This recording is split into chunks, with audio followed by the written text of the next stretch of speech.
Hello everyone, welcome you all. Today we will remove one very famous misconception of quantum mechanics, which is about relationship between consciousness and wave function collapse in our discussion. So with no further delay, let's proceed.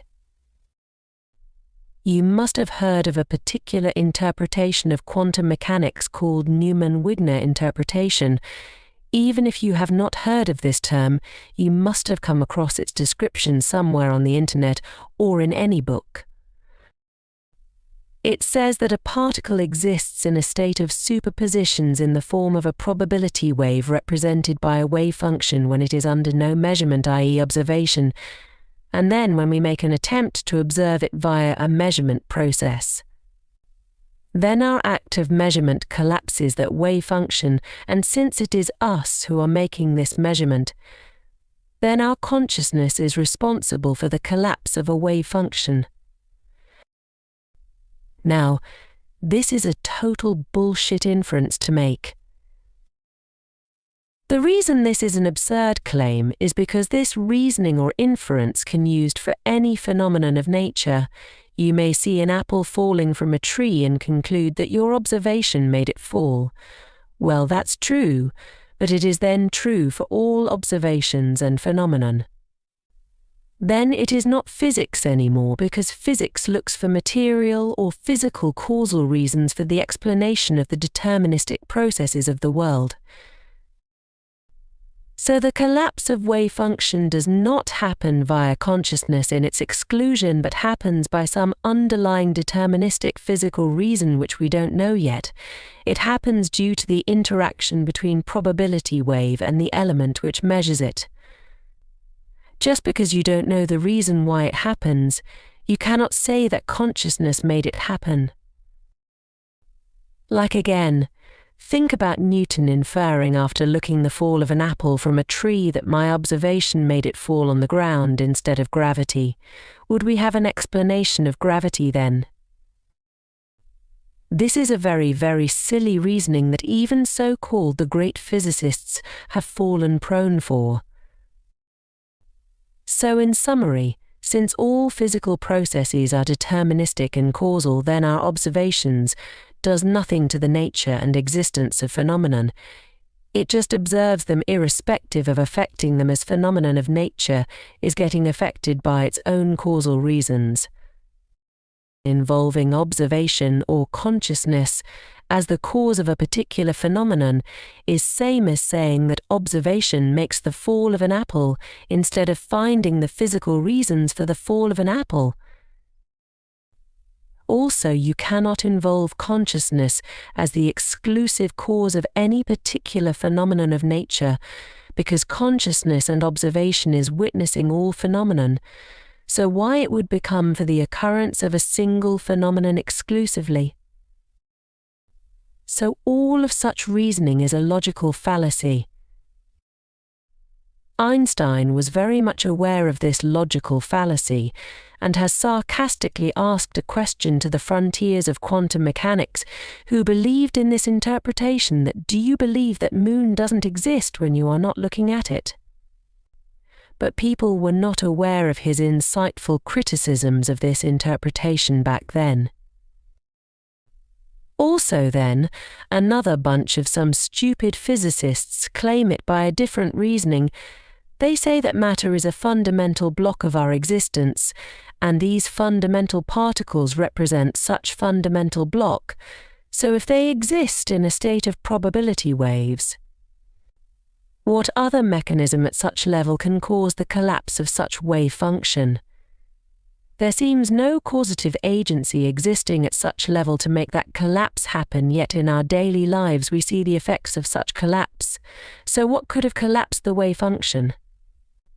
So they reasoned that it must be consciousness which exists in different dimension of existence apart from the physical realm which can act upon this wave function entity. Hence it is consciousness which makes the collapse of a wave function happen. The reasoning looks good to the asked question, but there is a flaw in it. The flaw is our assumption that the wave function is a real physical entity of nature existing at fundamental level of existence. This is a flawed assumption. By my understanding, wave function is nothing more than an approximating description of subatomic particles in their individual existence when looked from the perspective of variables of classical mechanics. It is a description. It is a mathematic trick derived from retrospecting the tracks of photons and subatomic particles. In reality, they follow a particular trajectory, but we are unable yet to find the mechanisms to derive that particular trajectory. Wave function serves as a method for calculating this apparent superposition of trajectories, so wave function is the result of our failure to account for the single particular trajectories of particles. It covers that failure temporarily by describing the many path of a particle with the details of the experiment. The description through wave function is good as it is conformal to experiment and is derived from experiments, but is incomplete as far as the particular trajectories of particles are concerned, or maybe something else is there. But a wave function is not a physical entity, but a possible mathematical description of the path of particle via superpositions. It is not a complete description.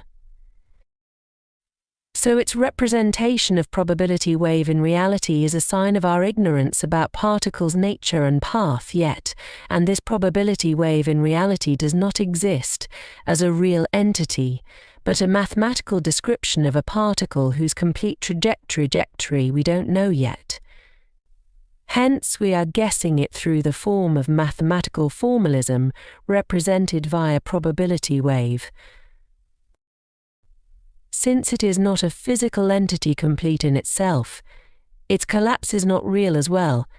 Its collapse too is a mathematical tool, so there's no question of consciousness causing the collapse at all, because there is no collapse at the first place to begin with.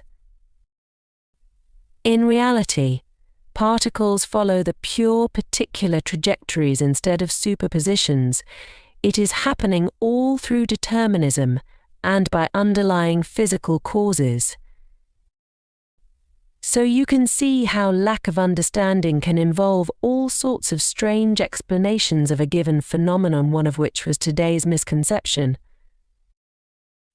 So in summary, we can conclude that, first, consciousness does not collapse the wave function and is not involved in its collapse as consciousness is involved in observation of all phenomenon and is not exclusive to collapse of wave function. Consciousness itself doesn't explain the physical cause for the collapse of wave function.